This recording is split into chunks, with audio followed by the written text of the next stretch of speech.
Howdy, howdy do, Who fans, and welcome to the Big Blue Box podcast. My name's Gary. My name's Adam. And welcome to episode 318.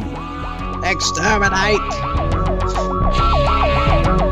One day, I shall come back. Yes, I shall come back. Until then, there must be no regrets, no tears, no anxieties. Just go forward in all your beliefs and prove to me that I am not mistaken in mine. Our lives are different to anybody else's. That's the exciting thing. Nobody in the universe can do what we're doing. I've reversed the polarity of the neutron flow, so the TARDIS should be free of the force field now. You may be a doctor, but I'm the doctor.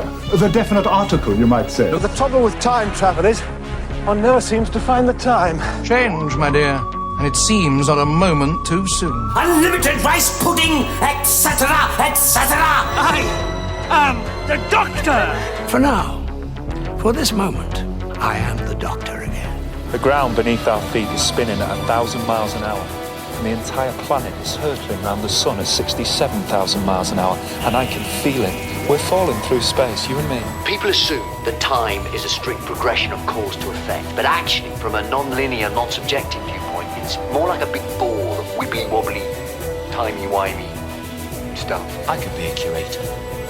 I'd be great at curating. I'd be the great curator. I could retire and do that. I'm the Doctor. I've lived for over 2,000 years, and not all of them were good. I've made many mistakes, and it's about time that I did something about that. Bit of adrenaline, dash of outrage, and a hint of panic knitted my brain back together. I know exactly who I am.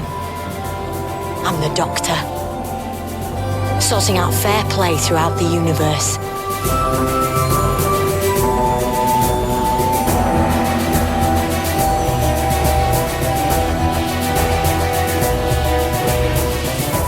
Hey, hey, hey. Hope you are keeping well, safe and healthy. Welcome to another episode. I hope you've had a cracking week and that you've managed to do something Doctor Who related. Welcome back.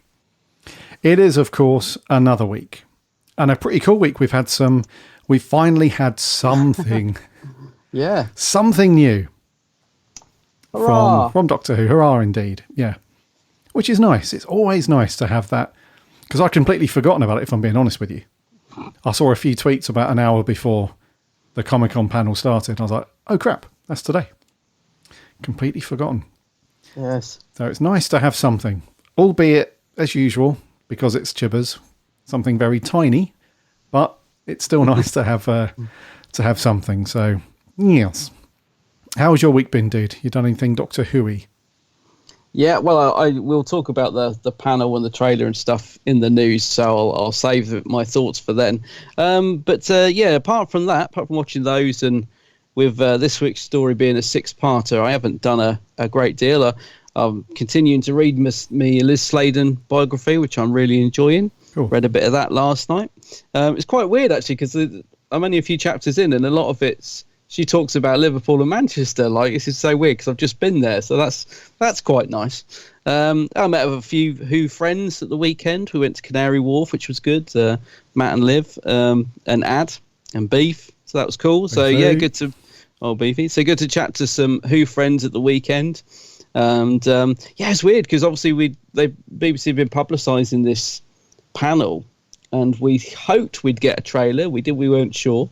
So there was sort of this, but there's a bit of a buzz going around. And obviously we talked a lot about Doctor Who, but like you, by Sunday, I suppose I was a bit hungover, and I sort of got home and I was thinking, oh yeah, there's a panel on today. So it's quite cool. It's like something to sort of get my teeth into, because it was a bit of a sort of when you've been out and had a good night out, and then the Sunday you just trotting home and there's nothing to do, and I was like, I've got that panel to look forward to later. But I don't know about you, I kept checking the tweets from BBC, the BBC Twitter, and I was like, well, where they weren't saying where you could watch it. It's like, where's the link? I was like, you keep on about this panel, but where is it? Like, there was no sort of info where you could watch it. So I was constantly sort of trying to find it. I got like the YouTube up on my TV, and I found the Comic-Con, whatever it was, where they, their YouTube page, but there was nothing on there about a live stream. So I was quite confused right up to the last minute when they finally put a link. But yeah, so anyway, I'll talk about my thoughts on that when we get to the news. I haven't really done anything else. I am very pleased that the BFI have just announced they're going to be doing a screening of Evil of the Daleks, the new animated version, which I think is going to be in September. So that's cool. I'm glad the BFI events are rocking and rolling, and fingers crossed I can get a ticket for it. I mean, after the last time, I just don't know. I'll obviously try, but yeah, that's good. I mean, I'm not sure what to expect from that, because it's 7 parts, isn't it? Evil, I think. That's a lot of animation, and I know they always say like the budgets for these are really tight and they can't afford to do certain scenes because they're too complicated and they can't afford them. So I hope it's going to be good, because it is 7 parts, isn't it? It is 7 parts, yeah. Yeah, I mean, I think I've seen. Have they released a clip for it, or am I getting confused with something else? Because there's been a few animations recently. Anyway, yeah, I'm hoping that's good, and it's always good to see things on the big screen, so I'll be keeping my eye on that. Hopefully, even if I don't go, our roving reporter Maria, I hope she gets a ticket at least, so she can do a report on it. I'll probably just go for the drinks if I can't manage to get a ticket. Well, we'd need a drink after that, dude. I think it's going to be, 2.5 hours? Well, that's just for because they normally have like interviews as well and show extra bits. Yeah, I hope they have a toilet break. It's going to be a long one. Well, it's probably more than that. It's 2 hours, 45 minutes-ish for just the animation. And then, the panels and everything. Crikey. It's good. It's good, though, but it's long, isn't it? I hope the BBC have given them enough time to work on these. I remember when we went to see Power of the Daleks at the BFI. Did you go to that one? One of the earlier... Was that like the first fully animated one they did? Power. I can't remember, dude. It was a while back. I mean, it's a few years ago. But I remember like they got the team, the animated team up on stage to talk about it. And they were saying like, they were given hardly any time. And they were really pleased with what they managed to do in the time given. But there was a couple of bits where they said, it really annoys us that we didn't have time to correct that bit. I think there's a bit where Troughton has 2 hands in one shot because they didn't notice, they didn't have time to correct it. So I think that's why they reissued it recently, wasn't it? They sort of went back and did a second version of the animated one. They were given a bit more time. So, yeah, I'm just hoping it's good, because I've been looking forward to Evil coming out in some form for a long time. I think it's regarded as an absolute belter of a story. So, I'm quite looking forward to it. Yeah, cool. Yeah. Yeah, I've had a quiet week as well, dude. I've obviously watched our Hartnell story. Yeah. For this week, and watched the Comic-Con panel, obviously. Obviously, yeah. It's been me, mate. Yeah. Not much going on. So, before we crack on with the news, though, if you are coming back and listening to this show as a long-time listener, thank you for coming back. It's good to have you here, the old grizzled ancients. The long-timers. If this is your first time listening to us, or recently, then it's great to have you here as well. If you'd consider following or subscribing to our show on whatever podcast app you get your podcasts on, that would be amazing. And you also won't miss a show when it lands every single Friday. We are on the socials too, Instagram, Twitter and Facebook. You can search for us on there. We chat Doctor Who throughout the week. Come and get involved in that. And you can find links to those things on the website as well, which is www.bigblueboxpodcast.co.uk. And also on there, you can listen to every episode for free too, if you want to listen to stuff in your browser. And we also have all of our really cool reviews and articles that go out from our writing team. And recently we had Jordan reviewing the Doctor Who, The Wonderful Doctor of Oz book, which sounds rather interesting. We had Jordan also reviewing Doctor Who, The Robots Volume 4 from Big Finish. And we also had our new writer, Matt, his first review. It was for The Lonely Assassins, the video game review, which was very cool. And that got some really good interest as well. We had the developers who made the game. They retweeted his review and we were talking to them. So it's all really good. So some great stuff over there. And we have a free Discord server as well. Again, there's a link on the website. Come and jump over there. Chat Doctor Who with lots of other cool Doctor Who fans. And lastly, remember to check out Adam's channel over on YouTube. It is, of course, The Geek's Handbag. Yes, indeed. Yeah, go and have a look at my vids. And I'm on all the socials. I love most of the socials. Got to get myself on TikTok, mate. I need to go and make a few million. You keep saying TikTok, dude. Just jump. Just do it. Just do it. I've been saying I'm not going anywhere near it, and then I just keep seeing people are making a fortune. Got to get on there. You tempted? Blue box TikTok. I don't even know what it is. That's the problem. I don't even understand it. Yeah, I think it's. I'm no expert, but I think it's like a mix of Instagram and Twitter. And what was the other one that was big a few years ago? Maybe still is big. I don't know. There's another one. What was it called? You know the one I mean. Not Tumblr. Not Tumblr, no. That's annoying me now. Snapchat? Snapchat, that's the one. Oh, yeah. I think it's a combo of those things. I think it's like a combo of Snapchat and Instagram mainly. So actually, if you're listening to this and you use TikTok and you think a big blue box TikTok would be good, let us know. We might do it. Who knows? See the old Snapchat. I remember that. Yeah. Sorry if I did the trailer just blast out while you were doing your... No. Oh, okay. I accidentally clicked on a trailer and it nearly blew my ears off. And I thought, I didn't know if it'd come through while you were doing your thing. So, yeah. Professionalism. Just gearing up for the news. As always. Yeah. Absolutely. Right. Let's land it and do some news, bud. All righty.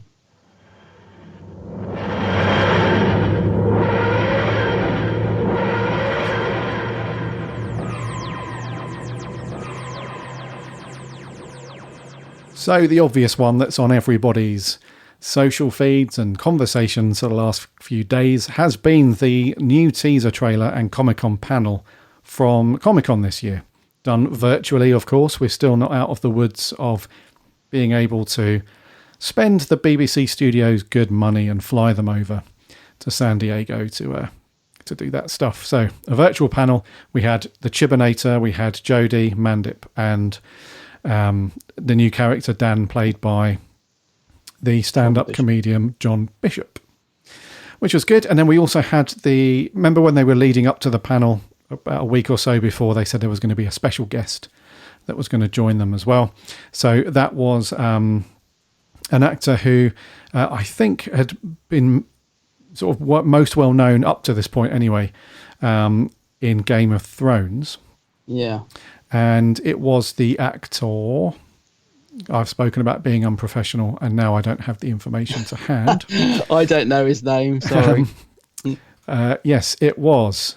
Oh,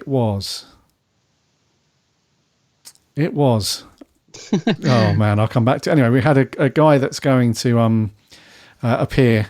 I think he said, or one of them said, that he's actually in it for more than one episode. Yeah, it's going to be a recurring character. Yes, which leads on to something that we'll talk about in a second, but leads on to a bit of a change up in the storytelling for this season. Yes. This series. So, what did you think? First of all, let's start at the end and then we'll rewind. So what did you think of the actual teaser? Because it was only one of those 40-second, 30-second odd teasers, but what did you think to that? Well, I'm glad we got a teaser. Because I think everyone was expecting a trailer, and like we said, it'd be just like the BBC to not give us one the way things have been going. So I'm glad we got one. It looks good. I think I'd agree with the majority of people. It doesn't give anything away at all. So there isn't an awful lot to get my teeth into with the trailer. I've got to be honest. It's mostly reaction headshots. There's no monsters in there. I mean, I know it's a teaser, not a full trailer, but I think I was expecting, after you get all the quick shots, I was expecting at least, like right at the very end, you to get like a glimpse of a Sontaran, or just, I thought they're building up to it. It's going to build up to this one shot at the end or something. But we didn't see any monsters at all, and that kind of, I kind of felt like it's a little bit of a missed opportunity. There's nothing wrong with the teaser, but it just is just that, really. It's just a teaser. It didn't really give me much to get my teeth into, to be honest. It got me a little bit excited for the new series, I have to say, because my enthusiasm for the show has really dwindled of late. I've got to be honest. It did pick me up. It made me think, this looks quite fun. And I'm very intrigued to see how Dan fits into it all, and the new dynamic. Like, there's a scene where I think it's him anyway that's falling onto the floor, and Yaz goes, "Hello, mate," or something. I don't know. I thought, that's kind of fun, and so I don't know. It piques me interest, which is, I guess, what it was designed to do. But it's very typical of Chibbers. I mean, we've seen all the filming photos. We know that certain monsters are coming back. I think you could have included just, even if it was like a really quick shot that you had to freeze frame to get the internet going crazy, you could have put one in there. But yeah, I'm intrigued with the new character as well, the guy whose name we don't know. I mean, when they announced special guest from Game of Thrones, my immediate reaction was, oh, it's not a Shielder, is it? I was like, they're not bringing back me, are they? Oh, yeah. I forgot that. But, yeah. But then my other thought was, I don't watch Game of Thrones, so if it isn't her, I'm probably not going to know them anyway, unless it's grumpy old Jon Snow, because he's the only other actor that I'm even remotely aware of connected to Game of Thrones, because I think I saw him in a terrible film years ago. So I thought, I'm probably not going to know who this special guest is. And sure enough, when they announced him, I didn't have a clue who he was. Yeah. Same. When they said Game of Thrones actor, I thought it was going to be Kit Harington, who played Jon Snow. And my wife was... Oh, is Jon Snow the character, not the actor's name? You're joking. I've been calling him Jon Snow for years. Yeah, that's the character name. He's brilliant on Channel 4 News. That's all I know. Yeah. So my wife was sat next to me watching it as well. And when they said that bit from Game of Thrones, she immediately said, it's Kit Harington, which would have been cool. Anyway, this guy, and if you're listening to this and you're screaming at us as usual, the name of the person, it's cool. I've now got it. Jacob Anderson. Oh, yeah. He was in Game of Thrones, and he's going to be playing this character called Vinder. And they've released a couple of promo shots, and we see him in costume and stuff. He looks very badass, very cool. So that's going to be cool. And one thing that, I don't need to talk too much on this one because the teaser is very short. And like you said, they haven't revealed anything that what they spoke about in the panel. So fortunately, it was John Bishop doing a lot of the talking.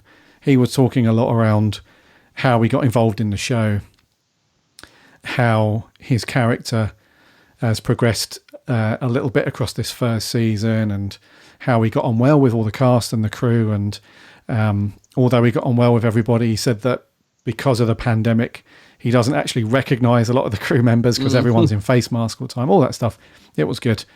But the teaser itself, there's just not a lot in it, which is, usual par for the course, I think, these days for Doctor Who under the regime of Chris Chibbers. So, yeah, there's a couple of cool scenes. It does look, it's got that very cool mix of humour, and you can see there's some emotional stuff coming up. You can see Yaz screaming or shouting at the Doctor like, you're hiding something, and she's got that sheepish look on her face and all that stuff. Yeah. It does look cool. But the thing with the teaser is that it's that same old bloody thing with Chibbers, because again, my wife said to me, she said, so is this going to be a proper trailer then? Are we going to find out? I can't remember what she said. She's like, because you lot, referring to like Who fans, she's like, you lot haven't seen anything for ages, have you? So you're going to get a proper trailer. I was like, probably not. And we're probably not going to get anything out of this panel either, because I then went on to tell her that Chris Chibnall's very secretive. He doesn't like to reveal hardly anything at all. And she was like, well, why would he do that? And I'm like, look, let's not go down this rabbit hole. Let's not do that. Which got me thinking about something we'll come into in a second. But the thing with the panel is that it's almost, it's got this very almost awkward feel about it. Yeah, it did, yeah. Which is I'm not going to go down any negative path, don't get me wrong, because it was great to have some Doctor Who news and an update and everything, so that was great. It's just that every time that either Jodie, Mandip or John were talking about something, they weren't looking at the person who was moderating the panel, who was hosting it. They were always shooting looks over to Chris Chibbers, like with that nervous kind of... There was one point even when Mandip was saying, and in this episode we're dealing with an old monster, and she's looking at Chibbers the whole time, and you can see him doing this kind of little approving nod like, yep, that's as much as you can say. And it got to the point where Nat was just like, this is ridiculous. It's like, you've not had anything for so long, and you're not getting anything either. All you're getting is this very kind of all we got was this like stuff that we'd already read about in interviews with John Bishop and stuff like that. It was just retreading the ground. You know, the only one bit of stuff that we did get revealed, which I thought was very cool, which I'm quite excited about, was this change up in the storytelling where Chibbers did say we could have gone one of two ways with it. We could have just done a bunch of mini individual isolated stories, or we could go all in and do this big arc kind of approach, which they've gone with, which sounds very cool. So hopefully we'll go back to those really cool cliffhangers that lead us on throughout the series as we go through each episode. So that was very cool.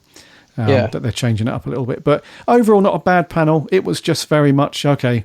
You know, the stuff that they're talking about, we already know. Really, that's been spoken about in previous interviews and reveals and stuff like that. So not amazing, but still very cool that we've got something. I think is the best way to put it. Yeah, I mean, I think in terms of the teaser trailer, I was glad it wasn't just a 2-second clip. Like, do you remember I think it was when Captain Jack, remember that Captain Jack clip that they showed for Resolution or whichever dinosaur it was? You know, so they're not going to give us one of those. So I'm grateful that we got more than that. We got a minute trailer.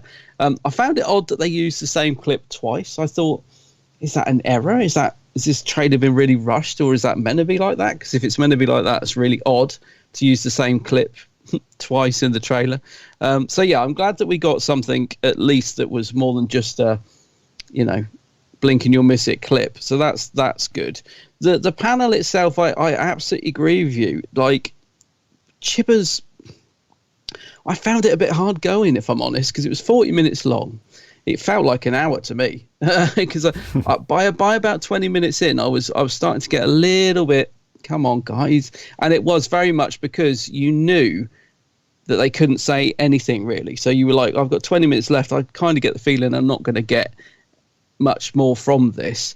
And it's just the fact that, Chibbers was sat at the end like this sort of demon headmaster, just watching over them. It's a bit like, a bit like having your dad at the end of the line, just watching your P's and Q's. Like, you know, you could, like you said, it felt almost a bit tense, didn't it? There was a lot of nervous giggling, wasn't there? Like every time, there was loads of nervous like laughter, and like it did feel a little bit tense. I mean, John Bishop seemed probably the most relaxed, and he does seem like a really nice guy. He does drone on a bit. No offense, John, but I mean, I do like him. I'm quite excited to see him in it, and I'm excited for Jacob Anderson as well. I think this character, I like the look of the character. I think, you know, they revealed this promo pic and he looks pretty cool. Someone pointed out he does have a resemblance in a way to Jack. He's got like that cool little pop gun, and you know, it looks like he could be a fun sort of character. So I am excited for him. Even though I've never heard of him, I thought he came across very well in his little clip. He did a little pre-recorded little video, didn't he, for the panel, and I thought he came across really well, that he genuinely just seemed full of enthusiasm. But I actually felt a little sorry for Jodie. I felt like she was hardly got to say anything. I mean, I know it was pre-recorded, so they may have cut things out. I don't know, but I kept thinking there was about 10 minutes in, and I thought, Jodie, bless her, has hardly said anything. Like John Bishop, when he tells a story, he does go on, doesn't it? His stories can go on a bit. And I was thinking, like, Mandip chipped in a few funny bits. And I was just like, come on, Jodie, get in there.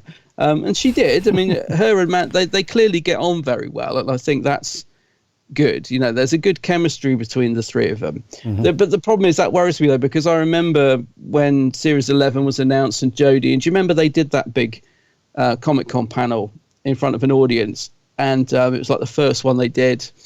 And it was Jodie, Mandip, Tosin, and I think Bradley. I can't remember if he was there. And I remember saying to you, like, how excited I was for Series 11, because I was like, oh, the chemistry with these guys. Like, if we get any of that on screen, we're in for a belter of a new Doctor and a new series. And I was genuinely very excited, and I don't think we really did get that chemistry between them. So I'm hoping that there's a bit more chemistry translates from the reboot, because Mandip seems really good fun in interviews. You know, she comes across really, really well, but I don't really see much of that on screen. I think, you know, a bit like Jodie, we should see a bit more of them, really, because they actually seem better than their characters a lot of the time. Because I'm slightly worried about Yaz's progression. I'll be honest with you.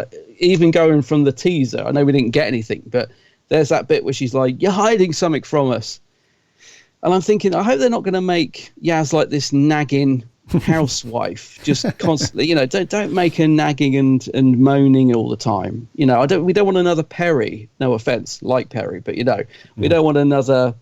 Don't turn her into this grumpy, let's see some of that fun that Mandip herself seems to have, I think. So, a little bit worried about that. Yeah, I kind of see that, dude. It's but that's just the stuff you have to deal with. From a writing perspective, you have to get that stuff right, because otherwise you end up with that's like you're inviting fans to just trash that character then for the whole series, it feels like, because as we were going through previous series where we were saying that Graham looked bored through a lot of the episodes, he's standing around a lot, hands in pockets, not doing much, or Ryan for the same reason. Once that starts, it then becomes a snowball effect. So by the end of the series, you have everybody saying, well, yeah, it's great that they're leaving because they've done sod all for the past, X amount of episodes or whatever. Yeah. So, hopefully she doesn't become the kind of matriarch figure of the TARDIS team, because really, like we've said the last couple of series, it really should be Jodie who's leading everything. Yeah, it should be. Yeah. And that's something that's maybe suffered a little bit in the last two series, where sometimes it's somebody else saving the day, which is not a bad thing every now and then. It's not a bad thing.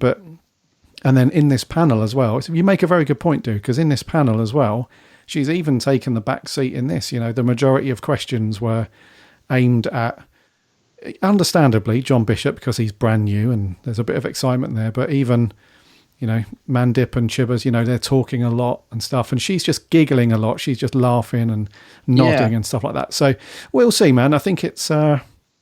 I personally think this will be the best series that we've seen from Jodie, because I honestly feel like just having that additional person as a companion, having 3 companions, it really does make it difficult to give everybody a decent chunk of something to do in each story. And then on top of that, you've got Jodie, who doesn't seem like she's... I don't feel like we've seen the strongest side of her yet still. I still think there's more to see there. But it's difficult to do that when you've got all the other companions, doing that stuff. There's other factors involved and stuff like that. But personally, I feel like the dynamic is going to be a much needed shift between having Ryan and Graham and Yaz all together, because they had some weight, didn't they? They had some baggage to carry, So I think having the dynamic shift between that and having now just Dan and Yaz, I think that's going to be really just a much better way of giving them each something a bit to do, a bit more bants, a bit more room to breathe, and let Jodie just shine through a little bit more, hopefully. So I think this will be the best series out of hers, I think.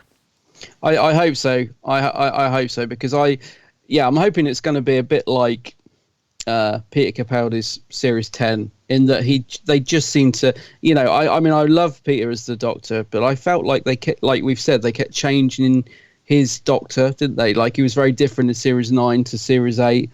And Series 10, they just seem to absolutely nail, this lovely sort of mix of slightly irascible, but a really nice sort of character warmth to the Doctor underneath. And I'm hoping the same things with Jodie. I think she's, for me, sort of, I don't know, just been very uneven.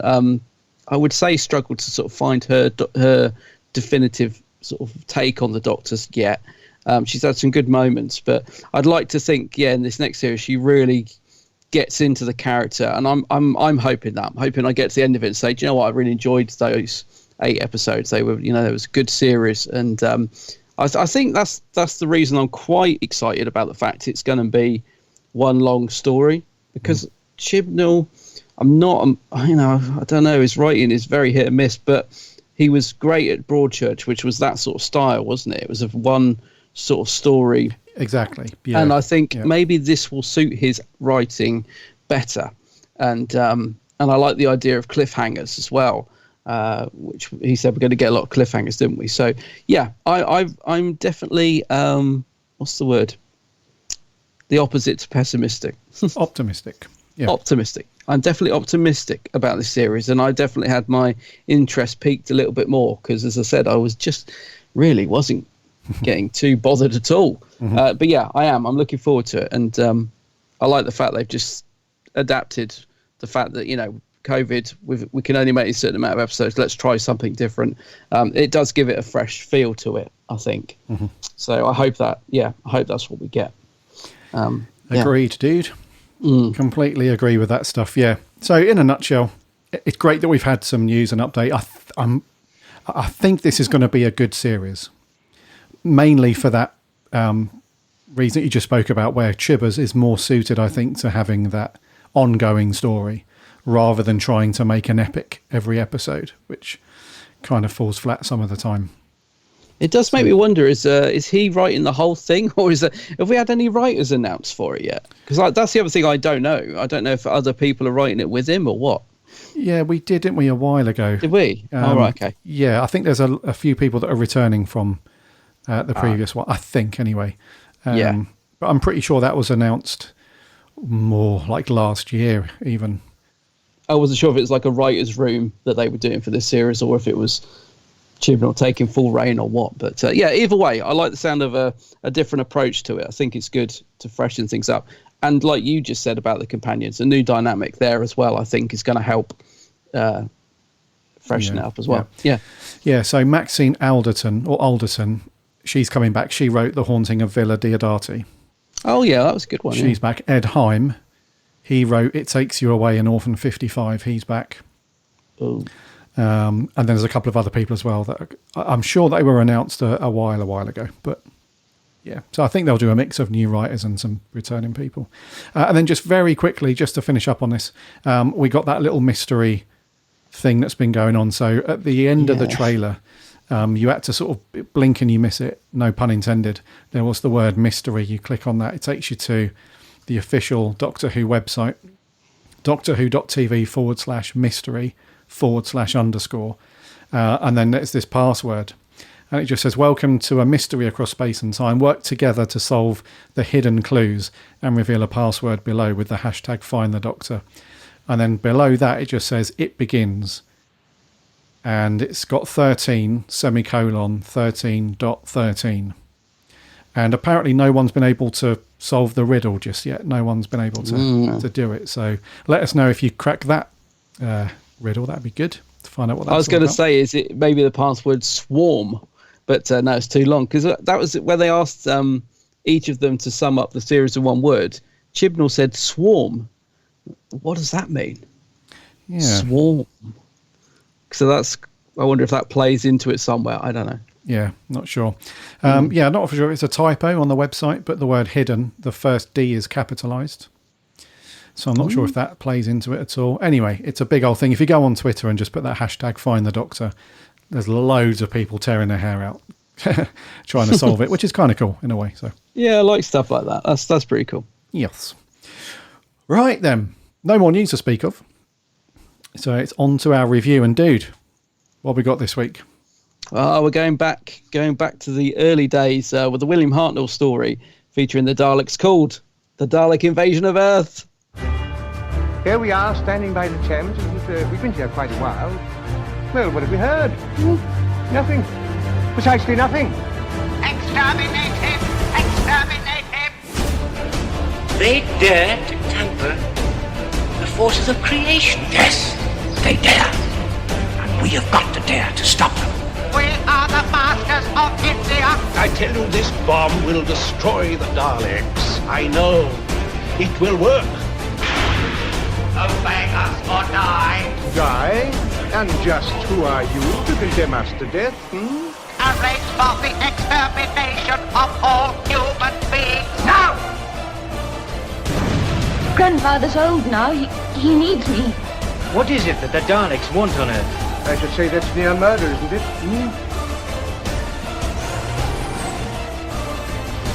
Don't make me choose between you and him, please. We are the masters of Earth. Resistance is useless. We have already conquered Earth. Exterminate him! Exterminate him! Exterminate. We are the masters of Earth.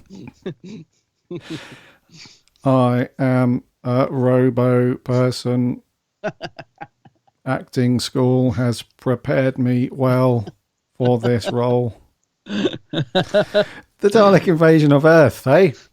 Oh, yes. It was first broadcast back on the 26th of December, so a nice treat on Boxing Day, back in 1964. And then the last part went out. Nope, that's a complete lie. Apologies. The first episode went out on the 21st of November, 1964, and the last episode all finished up on Boxing Day, 26th of December, same year. It was written by Terry Nation, with a small rewrite, I think, at the end, if my notes are correct. The last bit where Susan was leaving, and that whole bit, that was written by David Whittaker. Oh, I didn't know that. Yeah. Interesting. So David Whittaker was the script editor on it, and I think he wrote that last bit. But Terry Nation's credited as the writer for the story. Produced by Verity Lambert, and stars, obviously, William Hartnell as the Doctor, and then Carol Ann Ford, William Russell, and Jacqueline Hill, and then a reasonably sized supporting cast. And then the synopsis is very short for this one, or the official synopsis anyways, which is: the TARDIS returns to London. However, it's the 22nd century. With bodies in the river and quiet in the docklands, the city is a very different place. The Daleks have invaded, and it's up to the Doctor to thwart them once again. So that's a short synopsis. Essentially, there was a meteor shower. The Daleks arrive shortly afterwards and have taken over everything. The humans are now slaves, working in the mines to dig a big old tunnel down to the Earth's core, because the Daleks want to send a bomb down there to explode it. Blah, blah, blah. So what do you think to this little meaty six-parter then, dude? Yeah, I think it's a great follow-up to the first Dalek story with Hartnell, because it takes the Daleks into a different place. Like in the first Dalek story, they were kind of trapped in their little city, weren't they, rolling around on magnetic floors and stuff. So I think this is a really nice follow-up to that, the good progression of the Daleks. I can only imagine what it was like being a kid back in 1964, seeing the Daleks actually on location on the streets of London near Big Ben, and coming out of the Thames. It must have been magical, and I would imagine making the Daleks feel even more real to a child back then, because it's actually seeing them in the real world. So if I was to sort of plant myself down in 1964 watching this, I think I would have just absolutely loved it. There is no doubt that there is a bit of padding. It is 6 episodes. It does run out of steam. I think it's episode 5 when we get this strange Slyther. Is it the Slyther? The Slyther, oh yeah, the Black Dalek's pet. Oh, I'd forgotten about that. It's so funny because I just had completely forgotten about that. And then I saw it. I was like, oh, good grief. And I'm sure we had something similar in the first Dalek story, didn't we? Around episode 7 or something. There was like this swamp creature when they were sort of trying to get to the city. And I thought, Terry Nations almost starts telling the same story. It's like, okay, I've got to pad this out. So we'll have a couple of episodes where they're trying to get somewhere. So it does start getting a bit similar to that. But despite the padding, I think it's a good story. I love this idea that the Daleks are on Earth. They've invaded Earth. That you've got, the humans hiding underground, terrified, trying to fight back. The Robomen are a great idea. Obviously, they're not realised very well on screen, which is a shame. In terms of production, it's very hit and miss. Even though I really like it, there are some, you can just tell that they've really made the effort with so much of it, and then other bits like the Robomen sort of let it down, because like the sets, right? So the very first shot is location of the Roboman going into the Thames, and then we cut to the TARDIS landing, which is on a set, and they've really replicated that location so well in terms of the detail. You can tell that they've put a lot of effort into it, and a lot of the sets are pretty good, like the Dalek spaceship. The outside of it, although it looks dated now, looks what I can imagine would look great then when they come rolling out of the UFO. Kind of gets ruined then when you see the UFO flying across the model flying across on strings. So it's like half the production, they've really, really gone to town. You've got all the location work, looks fantastic. And then you've got other bits like the flying saucer and the Robomen, which just, look and sound terrible. So the actual production is a bit of a mishmash, unfortunately. But, I really like it. I think the performances save it. In terms of any sort of downside I've got for the story, I think the performances from the cast are great in it. I think it's a very good storyline as well. I really like the actual concept of the story. And I've grown to really love this story from when I first watched it as well, because the problem was I saw the Cushing movie first before I ever saw this. And I loved the Cushing movie, Dalek Invasion of Earth 2150 AD. I absolutely loved it. So when I finally got round to seeing this original version, it obviously didn't hold up as well. And for a while, I was disappointed. I thought, oh, no, it's not as good. It's nowhere near as good as I thought it would be. But I tell you, over the years, as I've watched it more and just appreciated it for what it is, I think it's a great story. Yeah. Bit of padding, but I think it's a great story. And I'm going to jump the gun, but I just have to say how much I love Hartnell in it. He's so good in this story. But I know we'll get on to him later, but I just have to say how much I loved him in it. Yeah, he's quite funny in this one. He is. He's brilliant. Yeah, a lot of that. Yes. And there's always a scene where I think, this would be the bit where I wish we were sat together watching these. There's a bit where he's whacking some Roboman over the head with a stick. Yeah, he comes out of the tunnel, doesn't he? And he's up for it straight away. He's really going for it. I thought, if we were together watching this, we'd be dying right now. Yeah, he's brilliant. Yeah. No, I agree with most of what you said, dude. It's probably, I do agree, it's a bit paddy because it's 6 parts. So the beginning, it's a very common thing for these old things when you watch them all together anyway. Yeah. Because I watched it 3 and 3. I think you did the same. Yeah. So did I, actually, yeah. Yeah. So the beginning part of it's very cool, and then it just sort of coasts a little bit in the middle, but then at the end it picks up cool. But it does have a kind of, to me, it's got like an old war movie feel to it for me. There's a load of old black and white World War II or World War I films where it's kind of like that espionage kind of thing. Anyone that's seen Where Eagles Dare, the classic war movie with Clint Eastwood and some other people and stuff, such a good film. It reminds me of those kind of old films where it's like behind enemy lines, basically, where the enemy has taken over, they're in control, and there's like a little resistance movement, and the Doctor and the companions are part of that, and it really reminds me of that when you have Barbara and one of the other characters that she teamed up with, Jenny, I think. Jenny, sorry, yeah. And they go off and they're hiding from the Daleks. You can't be seen out on the street and stuff, and from these Robomen, and they hide out in this little shelter, but they get grassed on by the people so they can get some more food and stuff like that. And yeah, it's got that really lovely old kind of sort of war espionage kind of feel to it. And one thing I also like is the progression of the Daleks at this point. So even though we are crikey, is this classed as series 2 officially? I think it is. Yeah, I think so, yeah. Yeah. So even though we're just 2 series in, and this is the next story on from the Daleks from series 1, I think, we're already getting that kind of progression with the Daleks themselves. So even though we're not at that point yet where we're talking about Skaro a lot, or Davros or any of that stuff, we're still getting this sort of hierarchy being shown to us within a Daleks, aren't we? So we're starting to see like the Supreme Controller, the Saucer Commander, all that sort of thing. So the Daleks are really good. And also their plan as well is a proper big epic plan with a lot of threat there, because essentially the humans are on the ropes, right?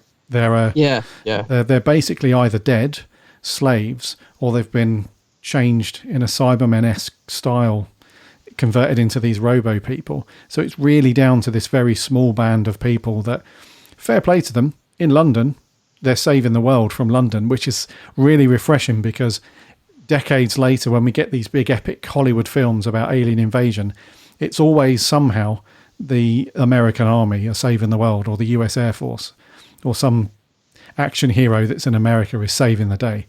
No disrespect if you're listening from the US, we love you. But to have, an old school kind of British sort of contingency leading the charge, if you like, is very cool. So I like that plan, yeah. And they show both sides of mankind, don't they? Because you just said it there about the two old ladies in the house that grass them up to get food. So you've got like half of humanity trying to fight and save the world, and then you've got other people that are just selfish and looking after themselves, which I think is very true to form. We've seen it a bit in the pandemic we're going through now. Some people, it's shown the best and the worst side of humanity. So that, again, I thought was great in the writing. Yes, yeah. The only thing I'd like to have seen, just talking overall sort of story-wise, is I'd like to have seen, I'm not sure how they would have done this off the top of my head production-wise, but a bit more of the world as this is happening. So maybe like a few people sat around a radio who are in France or in Russia or Australia or something like that, who are kind of communicating with each other, knowing that there is a resistance going on somewhere. The world isn't completely doomed and stuff like that. So it's all although it's a global thing that's happening, it feels really isolated to just this one little corner of London. Yeah, that's true. Because obviously the Daleks' plan is to blow up the Earth's core and then replace it with this kind of new power system that they can pilot the Earth, apparently, and take it to anywhere in the universe. And that sounds just huge, massive plan, and it involves the entire world. But it's just, we don't see anything at all like that. We don't see any scenes of other countries also trying to fight back against the Daleks. So other than that, it does have that big, really cool epicness to it, which we don't see too often in Classic Who because of the obvious reasons of budget and time and all that stuff. So there's definitely bits in it that do show the limitations of the budget, and I think more than the budget, the time restrictions, the amount of time they had to make these. I mean, you feel like there's it is a classic, definitely, but there are definitely bits that suffer from the sort of budget and time. You sort of think the cameras are quite clunky, aren't they? So the shots are a bit restricted. They do great with the location stuff. That really brings it to life. There's a lot of movement in those scenes, like the wheelchair. We sort of follow it all the way up the streets of London, and so there's great movement in certain scenes, but other bits feel very static in the studio. I think the director who directed it, Richard Martin, I thought that was somebody else for some reason. I think he does try now and again to put. There's a great shot of two Daleks where the camera's on a slight slant, just makes the shot quite interesting towards the end. There's scenes like that, but it does. I don't know. There are other scenes where it's very laboured. The scene with the ticking bomb, the loudest ticking bomb. It's like sounds like Windy Miller's windmill. That bomb. There are scenes like that where it's really sort of, you're like, come on. Some of the production feels a little bit too laboured. I mean, the Robomen, the way they talk, for example, doesn't help. I thought that gets really, it starts to grind on your teeth a bit, So there are sort of bits like that just don't quite work. They bring the production down a little bit, but then there are other bits which I think are absolutely epic. I mean, the Dalek coming out of the Thames is just genius. Brilliant, yeah. And I think the first shot, I'm unclear on this. On the production notes, it says the very first shot is a model Dalek coming out, and then it cuts to the location of the real actor. But the the actor says in an interview on the DVD that he was in there. I don't know. I'm a little unclear about that. But looking at it again, it might have been a model, the very first shot, and it's a very good Dalek model, I have to say. The only thing that gives it away is the little bits of wood to the right seem to be moving in the model shot, where they're not in the other shot. So maybe it is a model and the actor's not quite remembering it right. I don't know. But, there are bits like that where you can tell they've really sort of put the time and effort in. And then, of course, you get the UFO model, which looks dreadful. So it's so hit and miss at times, the production on this. Yeah. But I still think it's up there as a classic. I would definitely rate it. It's definitely a classic. Mate. Yeah, absolutely, yeah. And I think that's due to padding it out a little bit. So the scene you mentioned, which is also, there's a limitation with the set design as well in this one. So that scene you're talking about, I think it's the Doctor and Ian and somebody else who are sat on the step around the corner. And you've got the Robomen that are bringing this big bomb in. They're making so much of a racket that it would be impossible for them not to hear what's going on. But I know. the Doctor and so on, they're just sat there and they have to sort of look like they're, in thought. Looking around sort of thing while all this racket's going on. And it's not till they've left the bomb there and walked off and then they're like that. Look, something's round the corner there. So the set design is really small. One thing I did notice, actually, the sets were tiny. Yeah. Tiny sets. And I think they've got a lot of set. They probably had a small studio, and I reckon, because there's a couple of sets, isn't there? I reckon they're all crammed in there. So, they are a bit small, yeah.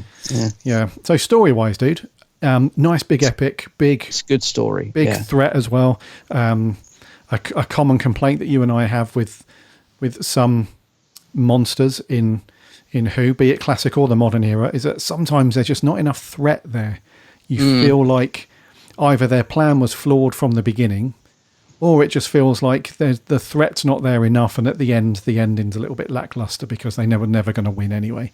Whereas this one, which makes it one of the reasons why it's such a classic, is because right up until the end, the final episode almost, they get thwarted all the time. Like when Barbara and Jenny, they had that little ruse where they're talking to the Daleks and she makes a dash for the radio. Yeah. And that gets thwarted and they get captured a couple of times. And like you were saying earlier, some of the humans turn on each other and stuff. So all right the way through, however many plans they try to make, they always get sort of found out or captured or something by the Daleks or the Robo people. So it's not until the last episode where they clog up the tunnel so the bomb can't go down enough. That explodes, wipes them all out and stuff. So the threat level is really, really prevalent throughout the whole thing pretty much, which I love because when it's not there, it feels like they're kind of doing it for the sake of it. They're doing it because this is just what you do in a Doctor Who story. I know what you mean. You know what I mean? So that was especially very cool. especially over 6 episodes. You've got to have a good threat level to keep you sort of invested, haven't you? Exactly. For those 6 episodes. I do like the Daleks redesign as well. I think another thing that makes them look a bit more imposing is they've got this sort of saucer on their back and they've got big bumpers now, almost like a big bumper car. They look it's a good redesign. And like you said, they've mixed up the colours a bit. So you've got this sort of Supreme Dalek or whatever he is, who sort of goes from. I never realised it was supposed to be the same Dalek, but I think in episode 2 he's sort of one panel silver, one panel's black, and then in the next episode he's all black because they hadn't finished painting him or something.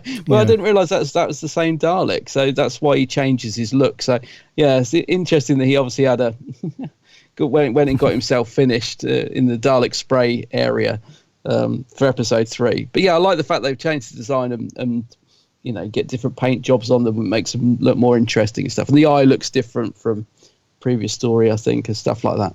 They did a couple of things as they went through the story, I think, as they were going through production, because not only that, but they changed the audio for the Dalek voices in the last episode as well versus the first 5.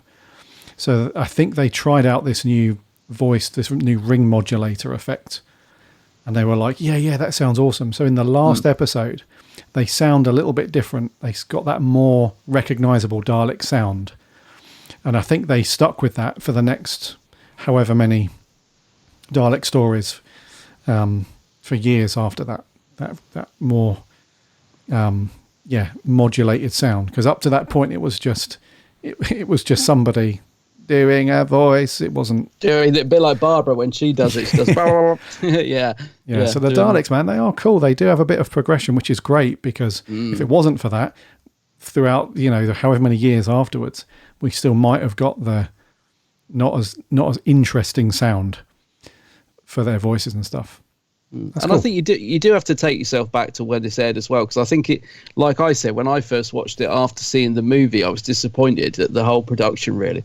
But you have to sort of put yourself back to imagining this when it went out, and I think it would have looked pretty impressive for the most part, and especially the Daleks, maybe even the Slyther. I don't know if you've watched it, but there's a little making of on the DVD, sorry, and I think they obviously couldn't get many people to be involved in it, so you only get like 3 people talking, and one of them is Nick Evans, who played the Slyther, and he's really proud of it.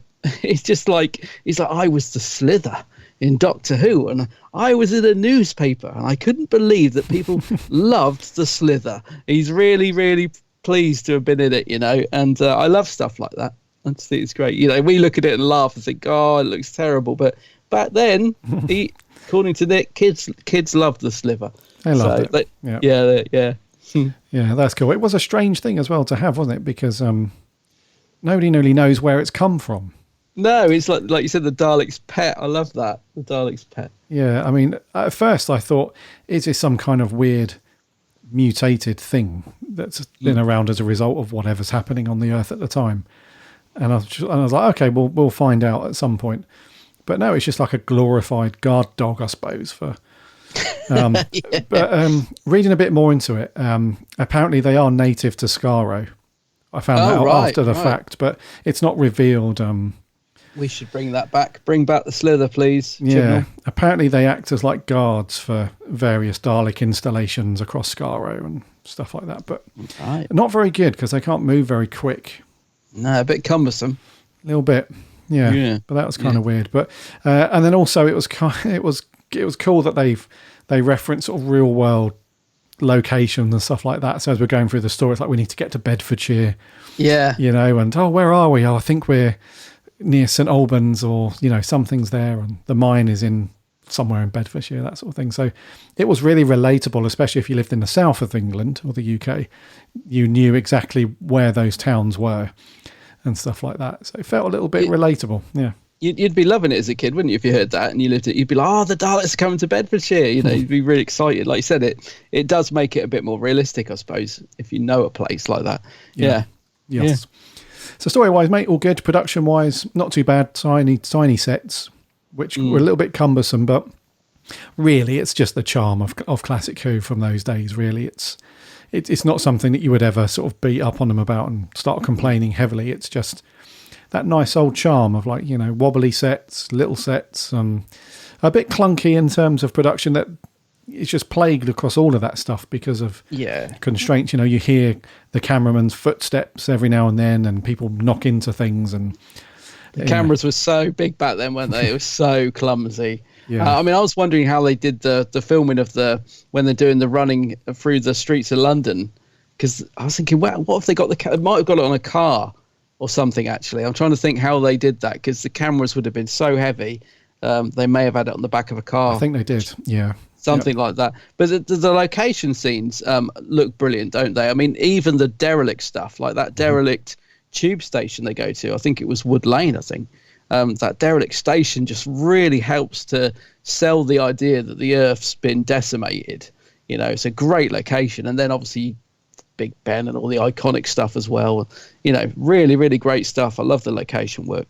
But they find some nice derelict bits to go with all the the sort of recognisable bits. So obviously Big Ben, let's put that in because everybody knows Big Ben, but they do find some nice decimated locations as well to really help sell that idea that the Earth's been destroyed by the Daleks. I really like that. Yes. They look really dirty and grimy, don't they? Yeah. And the docks, there's a bit with the Robomen on the docks. That's really cool. Stuff like that. Yeah. No, it was Wood Lane, yeah. Wood Lane. Yeah, it did. It looked perfect though. That kind of dystopian, the world's gone to crap, kind of war torn sort of look. Yeah, it did look really good.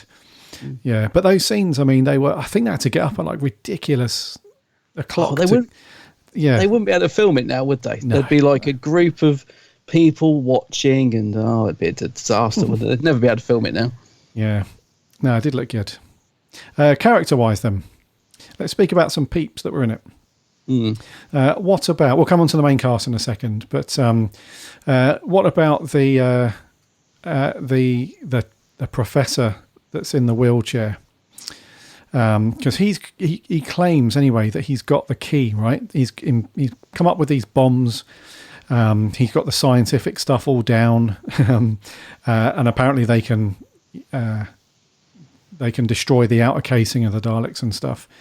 And what was his name? You know, the guy in the is it Dortmund in the wheelchair? Is it Dortmund? I think it's Dortmund. Alan Judd, yeah. And so he was an interesting character, wasn't he? Because he's absolutely adamant that the Resistance should stick around, they should fight, because at that point when we first meet him, the other people of the Resistance, they're like, look, this is not going well, we need to move on because we're going to get found and stuff like that. And he's like, no, we should stand and fight, my bombs are going to... Yeah, Dortmund, yeah, you're absolutely right, yeah. They're going to take care of the Daleks, you'll see, sort of thing, and they ultimately end up failing the first round anyway, as we knew they would. But he's that... The characters that are around that whole Resistance movement, I guess. So people like Dortmund and obviously David, and Carl and Craddock. These people are. The writing was really well done because they all share a common goal. Basically, it's survival, right? That we need to survive, and that doesn't include taking on the Daleks. Whereas Dortmund's like, no. Don't worry, it's going to be fine. Take these bombs, you'll take them out. And it ends up in a bit of a bloody... They just get wiped out, don't they? They had that big old standoff. Yeah.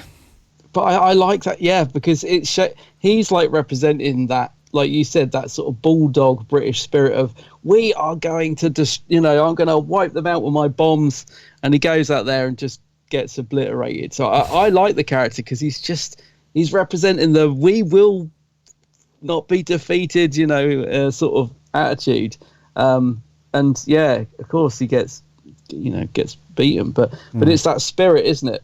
Of, you can't just give in to these guys. He's like the morale. He's like the morale of the group. And he does sacrifice himself as well. As later on, in order for Barbara and Jenny to escape, kind of sacrifices himself, and I think he cuts loose on the Daleks with bomb version 2, I think, and takes it out. So yeah, that was kind of cool. But I like the word as well. The component that makes up the casings of the Daleks, the Dalekanium.